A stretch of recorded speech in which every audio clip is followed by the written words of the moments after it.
Wolle David, Adonai Lexar, Benos Desha, Yarvitzeni Alme, Minucha, Osia, Yanchileni, Nafshi, Shoive, Vienachameni, Bemagleit Zedek, Beman Shema, Gamki Elech, Begates Almovis, Lo Yura, Kiato Yamadi, Shiftecha, Mishantecha, Hey, Yanachamuni, Tarach Lifone Shulchan, Neged, Zorayim.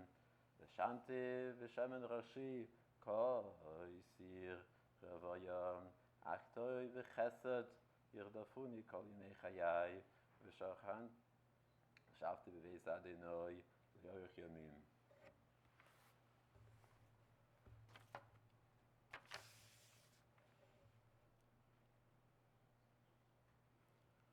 About 14 years ago, our family has begun a certain journey.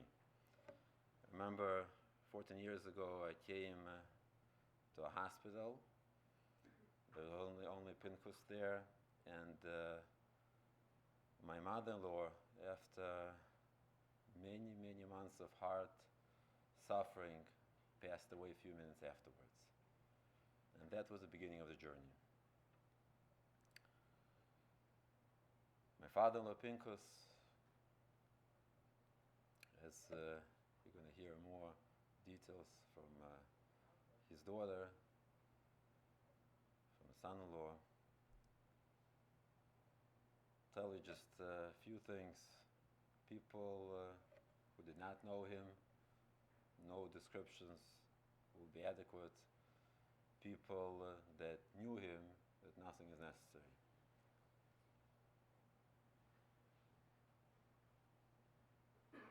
Tell you one part. So after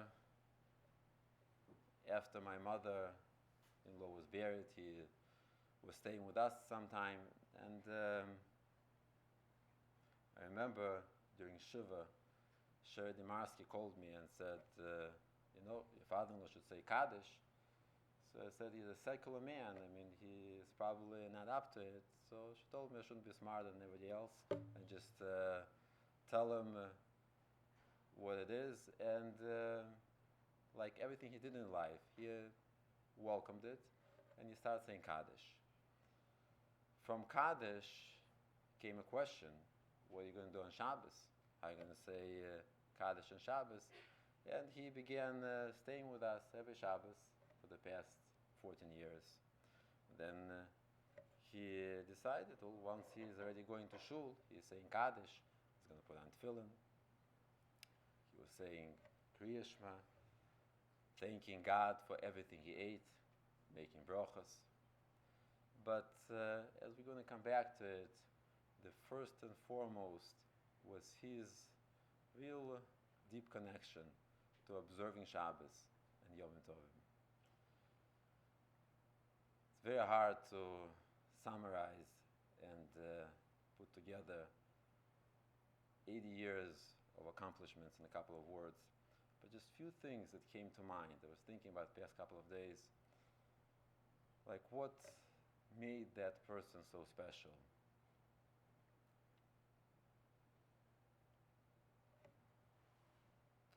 He was a person very calm, very serene. Like, you almost never saw him upset, turbulent, agitated. Not too many people can say it about us. He was a person that was extremely selfless, was living for other people. The person that for his entire life, on a very few occasions, ate his full.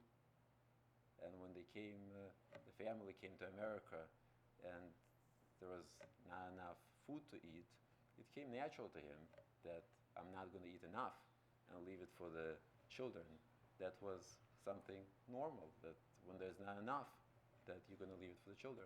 That's something that he lived, not preached, but lived the entire life. He was a person that never complained, and even though he underwent years of treatments, years of of hardship, he never complained. Instead, he was trying to understand life, not to complain, but to understand. And as I was trying to put these things together, all these very valuable lessons that we can get from Pinkus, that the word Shabbos came to mind. The idea of Shabbos being the day of rest, being the day of serenity, being the day of outside of it all, not being divorced from reality, but looking at things from a different perspective, from the outside. There are 6 days a week, and then there's Shabbos. The day he always tried to think about life, trying to analyze, trying to understand. And that's the day of Shabbos, the day of contemplation, the day of re-evaluation. Even though we might have introduced him to the concepts of observance, of observing Shabbos, but he taught us the lifelong accomplishment of being a Shabbos Yid, of being a true Shabbos Yid.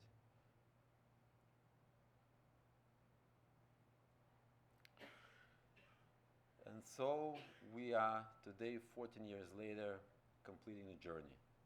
We started the journey, not a pleasant journey, but that trip began 14 years ago. And today we're completing that trip. In Torah, very often we find the concept, uncharacteristically often, of mezuzahs, of a doorpost. So every time you enter a door, there are 2 mezuzahs, there are 2 doorposts. There's a mitzvah to put what we call a mezuzah, to put a scroll of the Torah as a reminder on one of the doorposts. But really, both of the doorposts are called mezuzahs. And if we think about it, each one of us have 2 mezuzahs. It's 2 of our parents. It's our mother and a father. It's having a left and a right. And we have come to the end of a building, to the end of a room. Every room has the 2 mezuzahs, has 2 doorposts. And it could be approached differently. You can exit and you can enter. You can enter the room and you can exit the room. At a certain point, as we're saying goodbye to Pinkus, and we coming to the exit point, we're saying goodbye to the previous generation. Those 2 mezuzahs are no longer with us. But at the same time, we're entering. We're exiting one very meaningful point of our life, but we're also entering. It's interesting. My mother-in-law passed away on the birthday of our oldest daughter, and my father-in-law passed away on the birthday of the second daughter. As if to tell us that, yes, we have exited, but we also entered.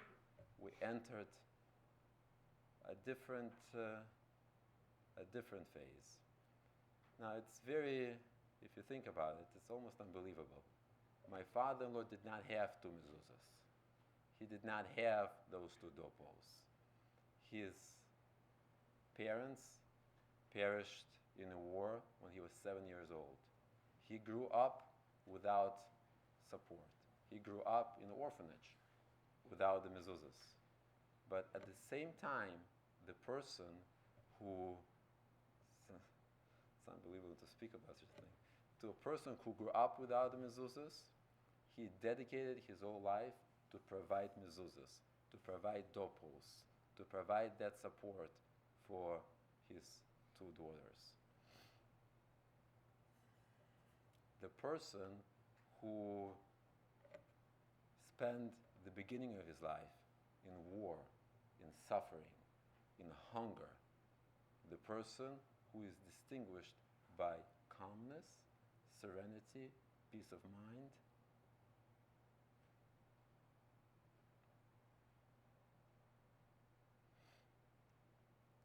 Saying goodbye to Pinkus, we're exiting doorposts, we're exiting a certain room, but we also carrying an obligation to provide such mezuzahs for our children. It's really has been a privilege, and part of the mourning is going to be the fact that we're no longer going to have that valuable asset that we were so privileged that our children were exposed to something from the previous generation, from something from the previous world, of the stability,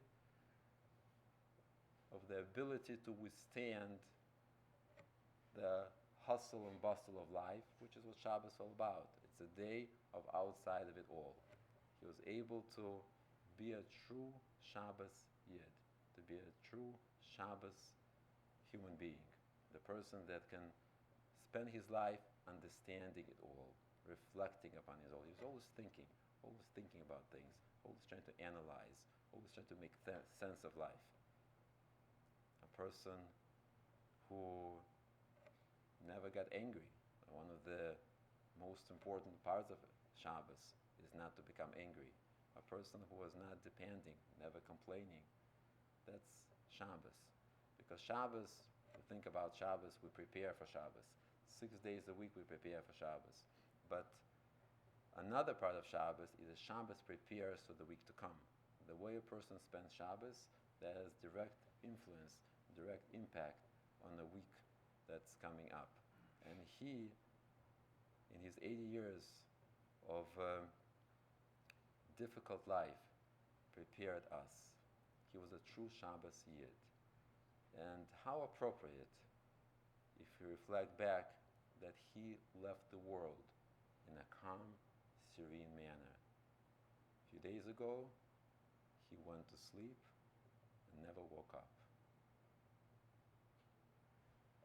In a true Shabbos fashion. He lived his life in the serene Shabbos mode, and he exited. He exited the mezuzahs. He exited the doorposts in a serene, calm fashion. Polina? The daughter will say a few words.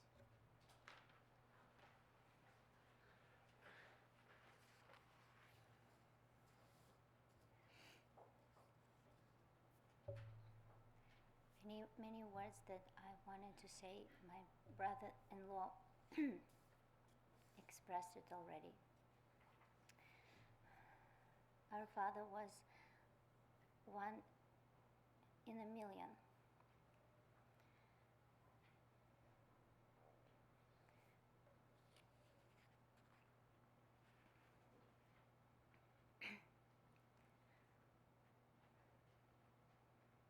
A remarkable person.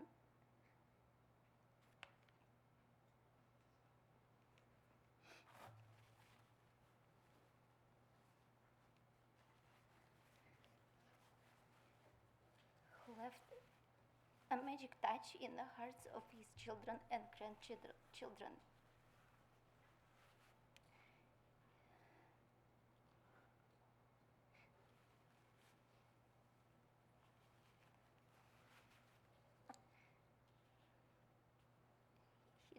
He developed and maintained a close bond with myself and my sister and his grandchildren.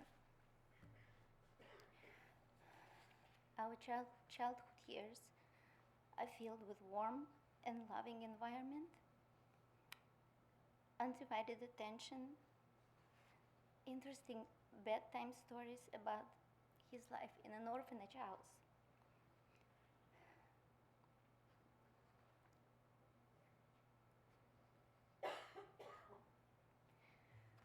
Once as a boy, and he told me his story, he stepped out of the gates of the orphanage house where he met a gypsy. She asked for a glass of water, and he brought it to her. As a reward, she promised to tell his fortune by reading his hand. She predicted that he will marry at the age of 30, and his wife's name will be Maria.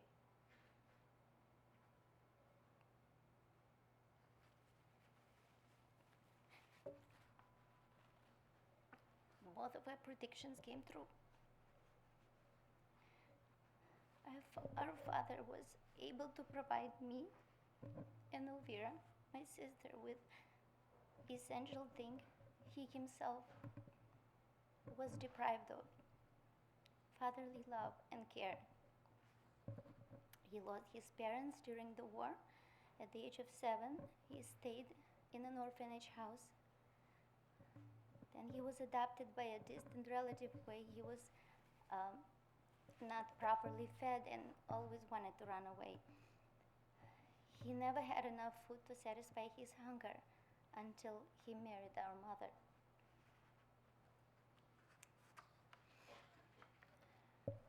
Our father was a supportive husband and reliable friend to our mother, and our mother always kept him in very high regards.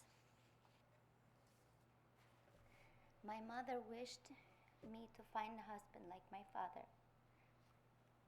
And later I realized that this is the highest compliment a wife can give to a husband, because she wishes for her daughter the best. She told me that Papa would sacrifice his life for us if needed. He was doing his daily sacrifices by playing badminton with Elvira after a hard day of work, or helping our mother in the kitchen until midnight. Our mom and dad formed a great team. On the weekend, my dad, before Elvira was born, took me to the attraction parks and movies. And when we returned home, to a tasty smell of meal that our mother cooked, and I reach out to those comforting memories. Our father possessed rare and valuable qualities such as patience, tolerance, and ability to get along with a person of any character. These traits earned him respect from every person he ever came in contact. His calm, well-balanced temperament and a good disposition were a positive influence on us. He set up high morals and discipline for us, which he himself followed.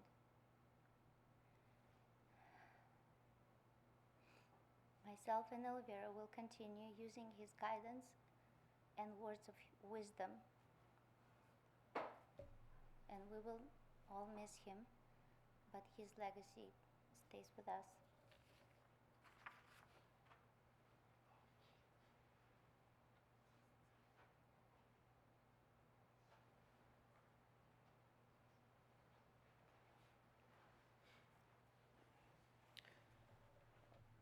I thought long and hard about some of the words to best describe Pinkus, and these are the words that I could come up with. Warm-hearted, soft-spoken, gentle-natured, loving, kind, caring, humble, giving, devoted, and selfless. A person who came from such a simple background, struggled through so many hardships in his youth, and despite all these challenges, he still managed to give back to his family and everyone who he knew. So, we will miss you dearly.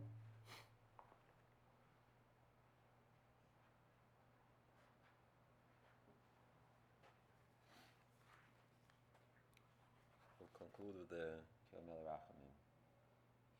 Mel Rachamim Shachaim Bamramim Hamotze Menucha Nichoina Al Kanfei Ashchina B'mailas Kedoshim V'tahorim Gizor Arkia Mazchirim Es Nishmas Pinkus ben Yitzchak Sheholach Lailama Ba'avur Shenoid V'netzadoko Be'ad Haskoros Nishmaso Began Eden Tehei Menuchaso Lechein Ba'al Arachamim Yestireyu B'seisa Knofa F'la'olamim V'yitzchor Yitzchor Achayim Tzarachayim Es Nishmaso Adonai Hu Nachalaso V'yanuach Al Mishkavo B'sholom V'namar Amen.